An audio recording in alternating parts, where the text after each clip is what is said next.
वस्सलातु वस्सलामु अला सय्यिदिल अंबिया वल मुरसलीन व अला आलिहि तय्यिबीन अत्ताहिरीन व अला मन तबिअहुम बि इहसान इला यौमिद्दीन अम्मा बादु। अऊज़ु बिल्लाहि मिनश शैतानिर रजीम बिस्मिल्लाहिर रहमानिर रहीम अलिफ लाम मीम ज़ालिकल किताबु ला रैब फ़ीहि हुदल लिल मुत्तक़ीन सदक़ल्लाहुल मौलानल अज़ीम। कल सबक आया था मुत्तक़ीन के बारे में कि तक़वा किससे कहते हैं और मुत्तक़ी किससे कहते हैं। मुत्तक़ी कहते हैं अल्लाह तबारक ताला से डरने वाले को। किसको? जी, जो अल्लाह से डरेगा उसको मुत्तक़ी कहते हैं। और ये डर की कैफियत एक जैसी नहीं। ये डर की किसी के दिल में डर की एक कैफियत है, किसी के दिल में डर की दूसरी कैफियत है, किसी के दिल में डर की तीसरी कैफियत है। इसमें तफावत होता है। तो जितना अल्लाह का खौफ दिल में होगा उतना तक़वा ज़िंदगी में होगा। तो तक़वा का तर्जमा बाज़ लोगों ने किया है डरना, परहेज़ करना, बचना। ये सारी चीज़ों का मफ़हूम तो एक ही है। खुदा इसी खौफ मूजूब कहाँ चीज़ क्या करूँ तो सुन। तो ये है तक़वा। तक़वा के बहुत सारे दर्जात हैं। जो हलाल है तो उसके मुकाबले में हराम, जिसको आवाम भी हराम समझती है, वो तो छोड़ना ही है। लेकिन जो बुज़ुर्ग हज़रात होते हैं जिनको मुत्तक़ी कहा जाता है उर्फ़ आम में, वो हज़रात उन चीज़ों में भी एहतियात बरतते हैं जिनमें उनको ज़रा सा शक शुबा हो जाए, यानी हराम नहीं है लेकिन ज़रा शुबा हो गया है, उसको इस्तेमाल नहीं करते हैं। कल वो रिवायत आपके सामने आई थी कि हलाल भी वाज़ेह है और हराम भी वाज़ेह है, उसके दरमियान में मुश्तबिहात है बहुत। और ये भी फरमाया कि अक्सर लोग उसको जानते भी नहीं हैं, इन्हें मामूली समझते हैं। अब जब तक इसके बारे में कुछ वाक़यात सामने ना आए तब तक हम इस बात को पूरी तरह से नहीं समझ सकेंगे। मसलन हराम खाना तो हराम ही है। रसूलुल्लाह सल्लल्लाहु अलैहि वसल्लम फरमाया जो हराम खाएगा एक लुक़मा 40 दिन तक उसकी कोई इबादत कबूल नहीं होगी। सज्जन दोन कैसे कहें इबादत, कोई इबादत नहीं। चाहे वो हज करने के लिए जाए, चाहे वो नमाज़ पढ़ ले, चाहे वो कोई भी अमल कर ले, तिलावत कर ले, कोई तवाफ़ कर ले, कबूल ही नहीं होगा। क्यों? एक हराम का लुक़मा खा लिया। तो ये तो है शरी हराम। लेकिन बाज़ चीज़ें ऐसी होती हैं जो बज़ाहिर हराम नहीं हैं लेकिन उसमें शुबह पड़ गया, क्या तो अकाबिर उससे भी बचते थे। इसी तरह से अल्लाह के नबी सल्लल्लाहु अलैहि वसल्लम फरमाया सिर्फ हराम खाने से सिर्फ खाना मुराद नहीं है, हराम इस्तेमाल करना भी मुराद है। एक शख्स सफ़र में गया और दुआएं मांग रहा है, या अल्लाह मेरी दुआ कबूल कर ले, या अल्लाह मेरी दुआ कबूल कर ले। सफ़र में दुआ कबूल होती है, ये हदीस में है, मुसाफिर की दुआ कबूल होती है। लेकिन आपने फरमाया एक शख्स सफ़र में है, थका मांदा, परागंदा बाल, सफ़र में है, गर्द गुबार से अटा हुआ, तो आसमान की तरफ निगाह उठा उठा के या रब या रब या रब पुकार रहा है। आपने फरमाया मअकुलुहु हरामुन, मअकुलुहु हरामुन, मलबसु हरामुन व मशरबु हरामुन फ़अन्ना इस्तजाब। तो ये शख्स तो बहुत मांग रहा अल्लाह ताला से, लेकिन इसका खाना पीना भी हराम है, इसके बदन पर जो कपड़े हैं ये भी हराम के हैं। फ़अन्ना इस्तजाब, दुआ कैसे कबूल हो सकती है? दुआ कबूल नहीं होगी। हज़रत सैयदना अबू बकर सिद्दीक़ रज़ियल्लाहु ताला अन्हु जो इस उम्मत के सरदार हैं, इसमें कोई शक शुबा नहीं है, इसमें दो रायें भी नहीं, पर एक राय क्या, अंबिया अलैहिस्सलातु वस्सलाम के बाद पूरे आदम अलैहिस्सलाम से लेकर क़यामत तक जितने इंसान आएंगे, अंबिया अलैहिस्सलाम के बाद जिस शख्स का पहला दर्जा है, पहला वो है हज़रत अबू बकर सिद्दीक़ रज़ियल्लाहु ताला अन्हु। एक अपने गुलाम ने इनकी दावत की, एक मरतबा कुछ खिलाया, दावत का मतलब कुछ खिलाया। फ़ौरन गुलाम को याद आया कि हज़रत ये जो मैंने इस वक्त आपको ये चीज़ खिलाई, आपको मालूम है ये मैंने कहाँ से लाई? तो हज़रत ने बोला मुझे तो मालूम नहीं भाई, आपने तो खिलाया। कहा कि मैं पहले लोगों के हाथ देखा करता था, लकीरें इतना ज़रा नसीब उछन तलाश में अथस नजरा, तो उस पर मुझे लोग कुछ देते थे, तो ये पैसे वही बचे हुए थे। इसका मतलब ये कि वो काम तो हराम था, इसलिए कि हदीस पाक में है ये काम करना क्या है, हराम है। जो आदमी किसी के पास जाएगा, अपना हाथ दिखाएगा कि मेरी नसीब और किस्मत देख लीजिए, अब उसने लकीरें वकीरें देख दाख के कुछ इधर उधर की बातें बता दी, तो फरमाया कि इस आदमी की, जो एक मुसलमान गया वहाँ हाथ दिखाने के लिए, इसकी 40 दिन की नमाज कबूल नहीं होगी। क्यों गए आप उसके पास हाथ दिखाने के लिए? क्योंकि आप तो ईमान वाले हैं, आपको मालूम है वल क़द्र खैरिही व शर्रिही मिनल्लाहि ताला, इसके हाथ देखने से तुम्हारा कौन सा मसला हल होगा। चलो ठीक है, इसने आपको बता दिया कि जनाब फलां बीमारी लगने वाली है, तो फिर ये बचाएगा आपको क्या? हाथ दिखाना ठीक है, तेमो दोनों से चासे गई मैं तुझे तेल बचाई जैस, ऐसे वाक़यात बहुत आ गए। एक मुसलमान लड़का जाता था सिख के पास, तम तो है चगसी एक्सीडेंट, बस आप बेचारा परेशान है, न गाड़ी में चढ़ता है न स्कूटर पर चढ़ता है। आखिर में फिर वही हुआ, मैंने उससे कहा, मैं कहा ठीक से तेलवानी ना एक्सीडेंट कैसी तेल बचाऊँ क्या, बचाऊँ तेल लगे पता। कुछ अंदाज़ा लगाते हैं, कुछ चीज़ें उसमें सही निकलती हैं, कुछ अक्सर चीज़ें उसमें झूठी होती हैं। वो हदीस पाक में है कि जिन्नात उनके ताबे होते हैं, उनके ज़रिए से कुछ इत्तला उनके पास पहुंच जाती है, तो उसमें अल्लाह के नबी ने फरमाया एक बात अगर सच होती तो 99 झूठ मिलाते हैं उसमें। कितने? बहरहाल यह है कि तो उस गुलाम ने कहा कि मैंने इस तरह से ये सुनते ही हज़रत ने वो सारा खाना जो वो खा लिया था वो सारा वापस कर दिया। यानी अंगुल दुतन काशिर पट यानी दरख्त क्या करूँ सॉरी वापस, फरमाया कि ये तो मेरे लिए जायज़ नहीं है। इसी तरह से जब हज़रत अबू बकर सिद्दीक़ रज़ियल्लाहु ताला अन्हु को अमीरुल मोमिनीन मुकर्रर किया गया, उससे पहले तो आप कारोबार करते थे, इसमें कोई शक शुबा नहीं है, दीन का काम भी करते थे और अपना कारोबार भी देखते थे। आप अमीरुल मोमिनीन बन गए, फिर वही कारोबार करना शुरू कर दिया, कपड़े का काम और किस किस का काम।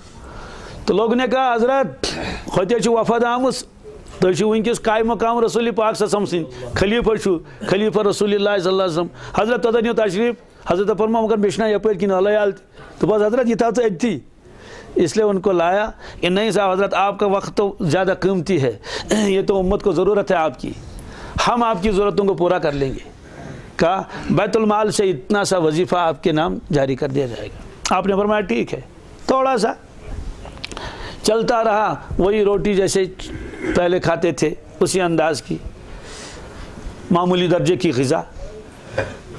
कुछ वक्त हो गया, कई महीने हो गए, उसके बाद उनकी अहलिया मोहतरमा ने कुछ पकाया हलवा वगैरह, तो हज़रत ने फरमाया कि ये कहाँ से आ गया? तो उन्होंने अर्ज़ किया हज़रत मैं थोड़ा थोड़ा एक एक पैसा बचाती थी, जो आपको बैतुल माल से मिलता है, ज़रा एक एक पैसा बचा के चंद पैसे जमा हो गए, तो फिर मैंने इसका जो है वो आज हलवा आपके लिए पकाया। हज़रत ने फरमाया अच्छा, इसका मतलब तो ये हुआ कि इतनी मिकदार, ये एक एक पैसे की मिकदार मेरी ज़रूरत से ज़्यादा मेरे घर में आती है। तो हज़रत ने फ़ौरन लिख लिया कि इतने पैसे मेरे वजीफ़े में से काट दिए जाएँ और कम कर दिए जाएँ। हालांकि ज़ाहिर सी बात है, इसको हराम कौन कह सकता है? भाई पैसे तो हमारे यहाँ भी बचते हैं, कोई आदमी तनख्वाह ले लेगा तो कुछ पैसे बच भी जाएंगे, और रखना भी चाहिए बचत, थोड़ा थोड़ा ज़रूरत के वक्त काम आता है, फजूल खर्ची नहीं करनी चाहिए। लेकिन हज़रत का ये मामला था, इसलिए उसको वो कर लिया। हज़रत उमर फ़ारूक रज़ियल्लाहु ताला अन्हु के पास एक मरतबा दूध लाया गया। दूध पीने के बाद हज़रत ने फरमाया, तो उन्होंने कहा हज़रत तशा मालूम है ये दूध क्यों थोस? हज़रत ने फरमाया कैसा बताओ? तो कहा गया कि यहाँ के लोग जाते हैं ऊँटों को पानी पिलाने के लिए, ऊँट रोज़ाना पानी नहीं पीता है, ऊँट को ले जाते हैं पानी पिलाने के लिए, तो कई दिन का पानी पी के रखता है। इसीलिए 8 ज़िलहिज्जा को कहते हैं यौम तरवीह। क्या तम दो क्या इस कारण अरबिक लुक तिम चानावन त्रेश ऊँटस, मगर ऊँटस कजा त्रेश चानावन तिम बूल करन। अगर 4 दोन त्रेश चानावन तम सोई बूल करन, सो थवन 4 दोन त्रेश टंकी मज भरित ना थवन वो कत्या लीटर में अंदर भरन, तो यौम तरवीह, क्योंकि उस दिन तो उसको जो है वो मरते था, तो इसलिए कई दिनों तक वो उसी में गुजारा चलाता रहता था। बहरहाल मुझे तो सारा बताना नहीं है। तो वो लोग जब जाते थे ऊँटों को पानी पिलाने के लिए, तो जिस दिन वो ऊँटों को पानी पिलाते थे तो उसमें जो ऊँटनियाँ होती थी दूध वाली, उससे जो दूध लेते थे वो उस दिन सदका करते थे। क्या करते थे? भाई ये तो गरीबों के लिए है। खुद ऊँट वाले शुक्राने के तौर पर पानी मिल गया, आज हमारे पानी पी लिया हमारे ऊँटों ने और भेड़ बकरियों ने, तो दूध निकाल के उसको खैरात करते थे। तो ये दूध हज़रत के पास किसी ने लाया, हज़रत ने फरमाया अच्छा ये तो सदक़े का दूध था। फरका कहा पर सदका तो खाना मेरे लिए जायज़ नहीं। तो हज़रत ने यूँ अंगुल लगा के और उसको सब वापस कर दिया। अब आप कहेंगे जनाब फिर तो हमको हर चीज़ में तहक़ीक़ करनी चाहिए, कोई शख्स हमारे पास कोई चीज़ लाए तो फ़ौरन तहक़ीक़ कर लेंगे ये कहाँ से लाए कहाँ से लाए। इसके हमको वो जो है शरीयत ने मुकल्लफ़ नहीं बनाया, बल्कि ईमान वाला हमको कोई चीज़ खिलाता है ज़न्नु बिल मुमिनीन खैरा, ईमान वालों के साथ तो गुमान अच्छा रखना चाहिए। नच्चल पूजते है ये छिरकट का बिस्मिल्लाह अल्लाह अकबर पोर्था सा कि चमाशु सूर्य उन्मुत तो पूरा हंगामा हो जाएगा ना। तो इसलिए हमको क्या है अपनी हद तक हम देखेंगे कोई गलत चीज़ मेरे पास ना आए। अब हर एक के बारे में हम तहक़ीक़ करेंगे आपने ये चीज़ कहाँ से लाई फिर वो चीज़ कहाँ से आई, तो ज़ाहिर सी बात है तक़वा का ताल्लुक़ अपनी ज़ात के साथ होता है। तक़वा जो है हम इस दर्जे का तक़वा आवाम पर लागू करना चाहें तो ऐसा नहीं कर सकते। तो इसी तरह से हज़रत उमर फ़ारूक रज़ियल्लाहु ताला अन्हु, अल्लाह का इतना खौफ था, वो वाक़या आपने पढ़ा होगा बूढ़िया का वाक़या जिसके बच्चे रो रहे थे, तो खौफी की वजह से तो ये किया। वहाँ से तशरीफ़ लाए और बैतुल माल में गए, बैतुल माल में से उन्होंने पूरी एक भोरी भर ली आटा और घी और क्या क्या, फिर उठा लिया। तो ग़ुलाम साथ था, हज़रत असलम नाम था उनका, उन्होंने कहा हज़रत बुतुल ये तो जो अमीरुल मोमिनीन बहातुल। तो हज़रत ने अजीब जवाब दिया, फरमाया महशर के मैदान में आप मेरा बोझ उठाएंगे? महशर के मैदान में तो हर शख्स अपना अपना बोझ उठा लेगा, ये तो मेरी ज़िम्मेदारी है, इसलिए आप हाथ न लगाओ। बहादुर भी थे हज़रत, तो ले गए कंधे पर, वहाँ पहुँचा दिया और कुरान पाक की आयत पढ़ ली वला तज़िरु वाज़िरतुन विज़रा उख़रा, एक शख्स दूसरे का बोझ नहीं उठाएगा। हालांकि उसका मतलब तो दूसरा है, लेकिन हज़रत ने फरमाया ये मेरी ज़िम्मेदारी है, मैं खुद ये बोझ उठा लूँगा। ये तो बाहर इसी वजह से है। ऐसे ही रोते थे हज़रत उमर फ़ारूक रज़ियल्लाहु, बहुत रोते थे। कभी देखता है कि किसी पुल में सुराख हो गया है तो हाय अफसोस की बात, मैं क्या कर लूँ, अगर कहीं साहब जी जांग गए आत्म जगत में जांग फुट, मैं क्या जवाब दूँ अल्लाह तबारक ताला से। तो ये है वो अल्लाह का खौफ और डर। हज़रत उस्मान गनी रज़ियल्लाहु ताला अन्हु वो अमीरुल मोमिनीन थे, मुख्तलिफ़ चीज़ें आती थी तकसीम करने के लिए, हज़रत तकसीम करते रहते थे, तकसीम कर लिए। तो कभी कभी खुशबू भी आती थी, हज़रत ये खुशबू है आप इसको तकसीम कर लें। अहले अरब खुशबू बहुत इस्तेमाल करते थे, तो खुशबू में जो है वो बर्तन से दूसरे बर्तन में डाल दिया। खुशबू चासन लिक्विड शक्ल में थी और खुशबू तो वैसे पाउडर शक्ल में भी आज भी हैं, टिक्कियाँ भी हैं खुशबू की। तो वो खुशबू जो थी उन्होंने उंडेल दी थी दूसरी चीज़ में। अब उसके बाद उनका नाम था हज़रत नाइला रज़ियल्लाहु ताला अन्हा, ये हज़रत उस्मान गनी रज़ियल्लाहु ताला अन्हा की एक अहलिया मोहतरमा है। तो अब वो प्याला इत्तिफ़ाक़न हज़रत के घर में रहा था, बाकी तो तकसीम कर ले उसमें कुछ भी नहीं। तो अहलिया मोहतरमा तशरीफ़ लाई तो खुशबू बहुत आ रही थी। हज़रत ने फरमाया कि खुशबू बहुत उम्दा है, कहाँ से? कहा हज़रत वो जो प्याला रखा हुआ था उसको मैंने साफ़ करके बदन पर लगाया, इन्हें कपड़ों पर लगाया। हज़रत ने फरमाया अफसोस की बात, आपने अपने आप को भी बर्बाद कर लिया, मुझे भी तबाह कर लिया। कहा ये तो बैतुल माल का था। उन्होंने कहा उसमें तो कुछ था ही नहीं, वो तो सब तकसीम हो चुका था, वो तो खाली बर्तन था, लेकिन बर्तन में तो कुछ ना कुछ तो लगा रहता है ना आप खाना खा लेंगे तो फिर भी कुछ ना कुछ लगा रहता है। आपने फरमाया चलो कुछ भी ना, मगर लेकिन तो ये तो मेरे लिए क्या अहल के लिए जायज़ नहीं था। उसके बाद हज़रत ने क्या किया, उसके बदले में बहुत सारा खुशबू जो है वो बहुत सारी खुशबू क्या कर ली, सदका कर ली, तकसीम कर ली कि अहलिया मोहतरम ने उस बर्तन को इस्तेमाल किया था। तो इस तरह के ये वाक़यात आते हैं। हज़रत अली करमुल्लाह ताला वजहू के उस एक कमीज़ बस उसी में पैबंद लगे हुए थे, अमीरुल मोमिनीन थे। एक शख्स ने कहा हज़रत आप तो अमीरुल मोमिनीन है, बैतुल माल तो भरा हुआ है, आप क्यों नहीं अपने लिए जोड़ा बनाते हैं? हज़रत ने अजीब जवाब दिया। हज़रत ने फरमाया कि बैतुल माल है न मेरा है न मेरे बाप का है, न मेरा है न मेरे, कहा कि न मेरा है न मेरे बाप का है, बैतुल माल तो है भरा हुआ लेकिन मेरा इसमें क्या दखल है, मेरी मिल्कियत नहीं है। इतना एहतियाती हज़रत फरमाते थे। हज़रत इमाम आज़म अबू हनीफ़ा रहमतुल्लाह ताला अलैह बहुत बड़े इमाम थे, इमाम आज़म उनको लक़ब दिया है, उम्मत ने सिराजुल उम्मा उनको कहते हैं, उम्मत का आफ्ताब।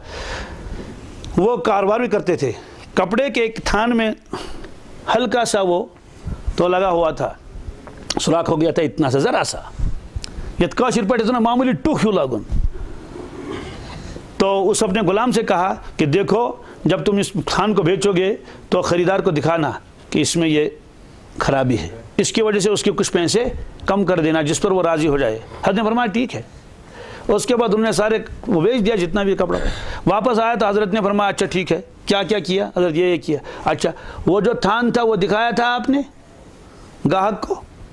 اس نے کہا حضرت مجھے تو جان بھی نہ اور وہ کوئی زیادہ کوئی نقصان تو معمولی تھا۔ حضرت نے فرمایا افسوس کی بات، یہ تو ساری کمائی مشکوک ہو گئی، ساری کمائی یہ تو دھوکہ ہو گیا۔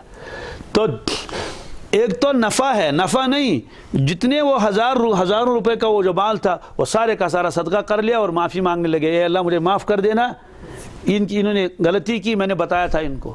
اب چونکہ وہ گاہک معلوم نہیں تھا وہ تھا کون، ورنہ حضرت وہاں بھی چلے جاتے۔ یہ ہے تقویٰ اور پرہیزگاری کہ خوف کہیں اللہ تعالیٰ اس کی وجہ سے پکڑ نہ فرمائے۔ ایسے ہی حضرت جوانی کے عالم میں تھے تو ایک یہودی کے پاس گئے، یہودی کے پاس ان کے کچھ پیسے تھے قرضہ، تو اندر اس کے شاگرد کو بھیج دیا اندر۔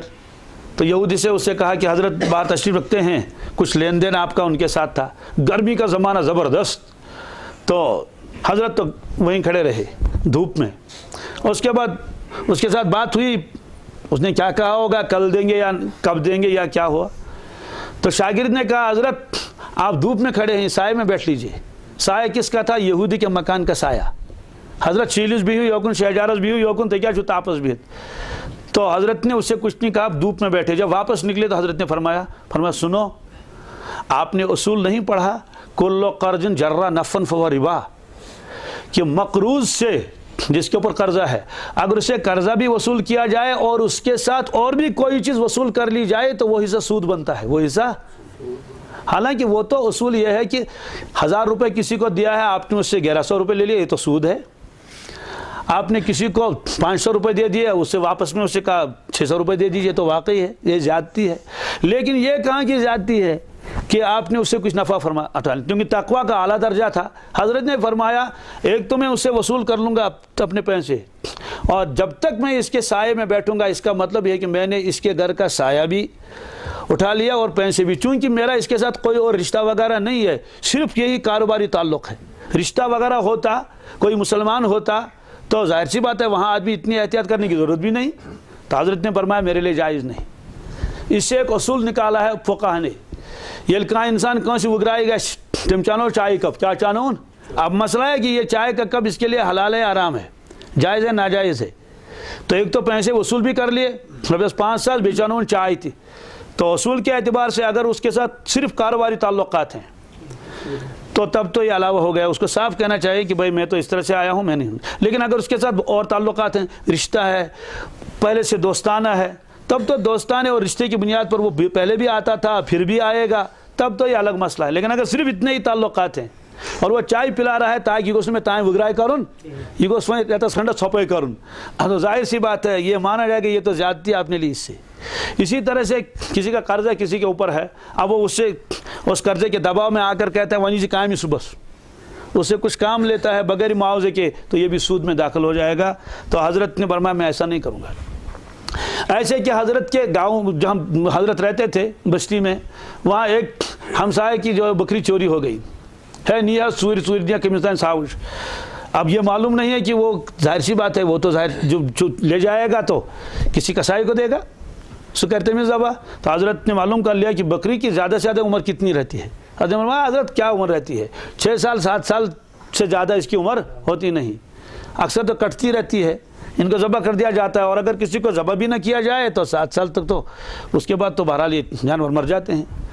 تو حضرت کی کتاب لکھا ہے سوانح حیات میں، حضرت نے اس دن سے 7 برس تک بکری کا گوشت کھانا چھوڑ دیا، دوسرے چیزوں کا گوشت کھاتے تھے، فرمایا بکری کا گوشت شاید آج وہ بکری ذبح کر لی ہوگی اس نے۔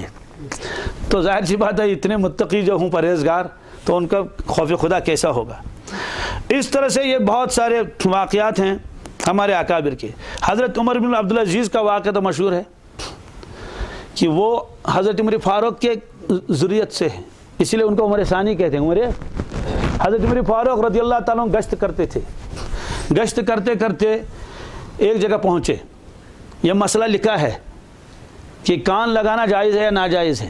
اگر کان دی حدیث پاک اس منچو मास्टर किस मैदानस मज अन पे कड़ित सह कलाई त्रानस कत मज कनन मज त्रानस गर्म गर्म कड़ाई कन जालनस सह कन दिवन। लेकिन वहीं लिखा है कि अगर बाप अपने बच्चों को कान लगा लेगा तो उसके लिए जायज़ है। सुदी कान यम पढ़न कि मोबाइल गिंदन है, तो उसके लिए जायज़ है कि वो कान लगाए और देखे चुपके से।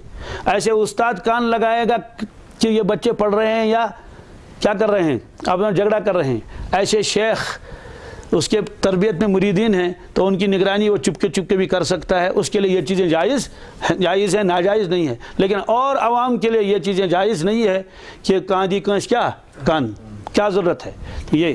तो हज़रत ऐसे अमीरुल मोमिनीन भी जा सकता है, चुपके चुपके जा सकता है। किस दफ्तर में क्या हो रहा है, कहाँ क्या हो रहा है, चुपके से नज़र भी रख देगा ये लोग क्या कर रहे हैं, क्योंकि उनकी तरबियत उनके ज़िम्मे में है ना, ये मकसद है। हज़रत चुपके से गए तो वो जो एक देहात में पहुँचे तो वहाँ वो बूढ़ी कह रही थी अपनी बेटी से, दोनों साथ आसरा वन आसरा ददस आप तम दोपस अमीरुल मोमिनीन कर मना ददस रल आप क्या दोपन अमीरुल मोमिनीन जब पता सह कत ये। तो उसने वापस जवाब दिया ठीक अमीरुल मोमिनीन यहाँ नहीं है, लेकिन अमीरुल मोमिनीन का अल्लाह तो मौजूद है। वो कहाँ गया, मैं तो नहीं कर सकती, आप करना चाहो तो कर, लेकिन मैं तो नहीं करूँगी। तो हज़रत ने फ़ौरन उस मकान के ऊपर निशान लगा दिया और फिर उसके बाद अगले रोज़ या तीसरे दिन इत्तला भेजी कि फलां घर में एक लड़की है, ज़रा मालूम कर लो उसकी शादी हुई या नहीं हुई, कहीं मंगनी तो नहीं हुई। तो मालूम करा है कि इसकी मंगनी भी अभी नहीं हुई है, शादी नहीं हुई अभी। तो हज़रत ने अपने साहबजादे के लिए उनके जो है वो रिश्ते का पैगाम भेजा।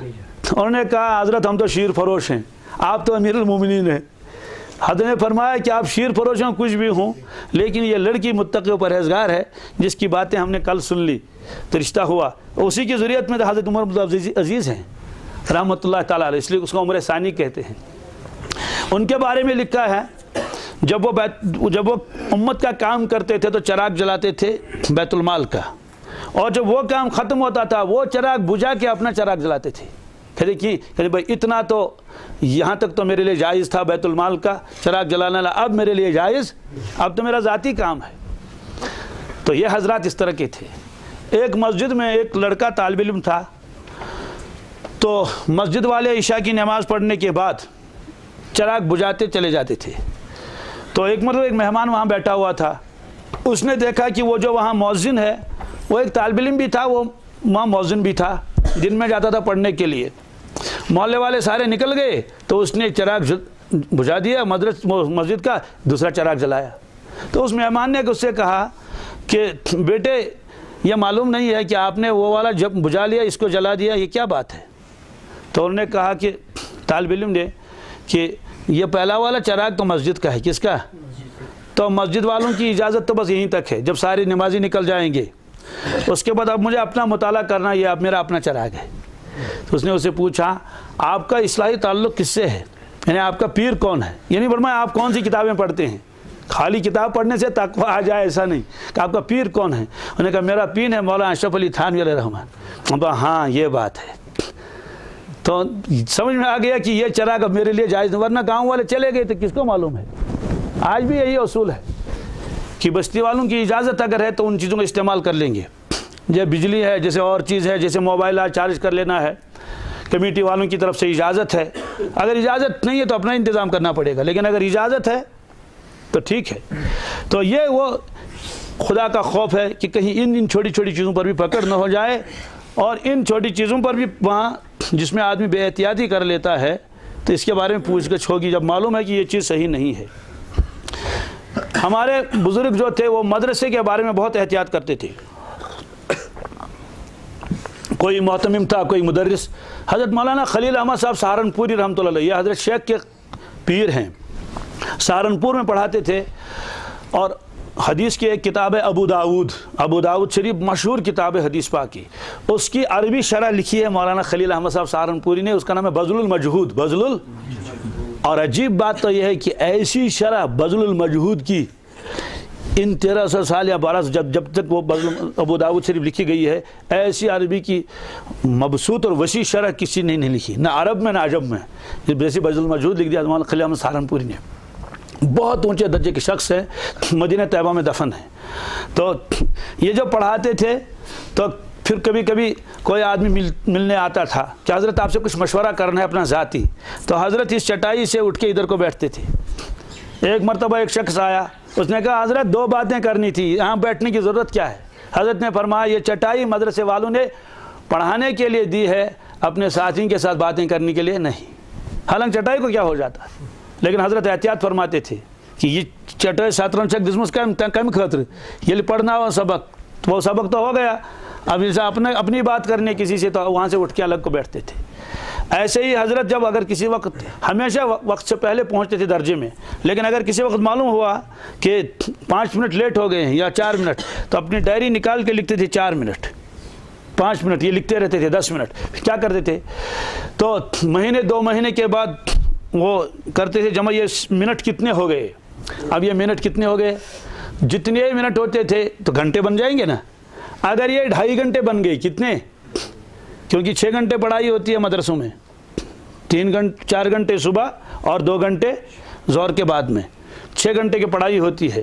تو یہ وہ لوگ کیا کرتے تھے تو دیکھتے تھے کہ اگر یہ 2.5 گھنٹے 2 گھنٹے بن گئے ہیں تو آدھے دن کی تنخواہ واپس مدرسے والوں کو کرتے تھے، اور اگر دیکھتے تھے کہ یہ آدھے دن سے کچھ زیادہ ہو گیا ہے 3.5 گھنٹے کئی مہینوں کے بعد، تو 1 دن کی تنخواہ جب تنخواہ لیتے تھے تو واپس کرتے مدرسے کو، کیونکہ اتنے منٹ ہم نے مدرسے میں گزارے نہیں۔ اب دیکھ لیجئے کیا ان حضرات کا تقوی اور پرہیزگاری ہے۔ اس کے اوپر ایک اتنی موٹی کتاب لکھی ہے شیخ زکریا علیہ الرحمہ نے، تو اس میں اتنے واقعات لکھے ہیں اکابر کے، اللہ اکبر۔ حضرت تھانوی علیہ الرحمہ کا واقعہ لکھا ہے، ایک آدمی نے ان کو ہدیہ میں دے دی گنے کی گٹھری۔ اب آپ ریلوے اسٹیشن پر پہنچے، ٹکٹ نکالا تو وہ جو ٹکٹ دینے والا تھا وہاں گارڈ بھی وہاں تھا، تو مولانا کو جانتے بھی تھے، تو اس سے کہا کہ اس کے بھی پیسے کاٹ لو، کمی گن گٹری۔ اس نے کہا حضرت مولانا رہنے دیجئے، کوئی خاص بات نہیں ہے، چل جائے گا ایسے ہی۔ اس نے کہا نہیں بھائی، وہ تو گارڈ پوچھے گا۔ اس نے کہا میں گارڈ کو بتا دوں، تو گارڈ کو بلایا، اسے کہا دیکھو مولانا کی یہ گٹری ہے، اسے کرایہ نہیں لینا اس کا۔ انہوں نے کہا ٹھیک ہے، ٹھیک مولانا ہے۔ تو حضرت نے فرمایا کہ نہیں بھائی آگے کیا ہوگا پھر؟ انہوں نے کہا حضرت آگے کیا ہے، آگے وہ دوسرا گارڈ آئے گا، میں اس کو بتا کے رکھ دوں گا، میری ذمہ داری ہے۔ حضرت نے فرمایا پھر آگے کیا ہوگا؟ اس نے کہا آگے کیا ہوگا، ہوتا اسٹیشن ہے آپ کا، آپ کو تو اترنا ہے وہاں۔ انہوں نے کہا نہیں اس کے آگے کیا؟ اس نے اس کے آگے کہاں جانا ہے آپ کو، آپ تو پہنچ گئے۔ حضرت نے فرمایا نہیں ہمارا اس کے آگے بھی جانا ہے۔ اس نے کہا آخرت میں، کہا محشر کے میدان میں، وہاں کیا ہوگا؟ وہاں تو پوچھا جائے گا کہ حکومت کا حق تم نے دبایا کیوں؟ سول حق اسمزما ہے کہ معافی مانگی تم، مگر حکومت کے حق کیا معافی مانگیس؟ اس لیے جو حکومت کے پیسوں کو اس طرح کر لیتے ہیں تو ظاہر سی بات ہے، اگرچہ بظاہر کوئی آدمی نہیں ہے لیکن وہاں تو پوچھ گچھ ہوگی اس کی۔ حضرت نے فرمایا کہ نہیں اس کے ٹکٹ کاٹ لو، کتنے پیسے اس کے بنتے، تو اس کو وزن کرا لیا اور اتنے پیسے کیا کر لیے، ورنہ تو موقع تھا کہ گارڈ کہتا ہے کہ حضرت بچو سیدھی بھون فالوئنس۔ حضرت نے فرمایا کہ نہیں، وہ یہ لوگ سمجھتے تھے کہ محشر کے میدان میں ان چیزوں کی کیا کرنا ہے، جواب دی ہوگی۔ ایسے ہی حضرت مولانا یحییٰ صاحب علیہ الرحمہ، یہ والد صاحب ہیں ان کے، حضرت شیخ زکریا علیہ الرحمہ کے، مولانا یحییٰ صاحب۔ اصل میں ہم اکابر کے حالات ہم کو معلوم بھی نہیں، ان کا تقوی، ان کی پرہیزگاری، ان کا علم، ان کا زہد اور دوسری چیزیں۔ یہ لوگ سرما کے اندر، وہ آج بھی ہے سہارنپور کے مدرسے میں بھی، دیوبند میں بھی، وہاں پانی گرم ہوتا ہے، باہر پانی گرم ہوتا ہے سردیوں میں وضو بنانے کے لیے۔ تو یہ لوگ جو گھر سے سالن لاتے تھے، وہ جو ناشتہ دان ہوتا ہے، ٹفن باکس جسے آج کہتے ہیں، تو وہ کسی لڑکے سے کہتے تھے اس کو جہاں وہ پانی گرم ہوتا ہے اس کے قریب میں رکھ دینا، آگ کے اوپر نہیں، بالکل وہاں قریب میں رکھتے تھے، وہ تھوڑا اس کی وجہ سے ہلکا ہلکا وہ گرم رہتا تھا۔ سردیاں میں سنا نا لگن پت، یہ چلو ٹھیک ہے۔ اب اس کے بعد حضرت اس کو استعمال فرماتے تھے، تو ہر جو مہینے کے بعد جو سردیوں کے زمانے میں تو پھر لکڑیاں لا کے وہاں ڈلواتے تھے۔ تو خادم جو تھا اس نے کہا حضرت ہم نے تو اس پر پانی گرم ہی نہیں کیا ہے۔ حضرت نے فرمایا کہ نہیں، آپ نے قریب میں رکھا، کیا رکھا؟ قریب میں رکھنے کی وجہ سے وہ جو آگ کی گرمی اس کو پہنچی، اس کی وجہ سے میرا سالن کیا گرم رہا، مدرسے کا حق میرے اوپر آ گیا۔ تو اتنی لکڑیاں ڈلواتے تھے، اور اتنی احتیاط کے بعد آخری وقت میں اپنے کتب خانوں کو وقف کرتے تھے مدرسوں کے نام، کہ معلوم نہیں مدرسے کا کیا کیا حق ہمارے اوپر رہا ہوگا۔ بہرحال یہ فرمایا ہدی للمتقین، تقوی اس کے بہت سارے درجات ہیں، تقوی کے درجات۔ اس لیے جس درجے کا خوف خدا اللہ اس کے دل میں ہوگا، اللہ کا خوف، اس درجے کا کیا ہوگا؟ اس درجے کا تقوی اور اس کی پرہیزگاری ہوگی، اور اس کے بغیر تو اللہ کا قرب ملنا بہت مشکل ہے۔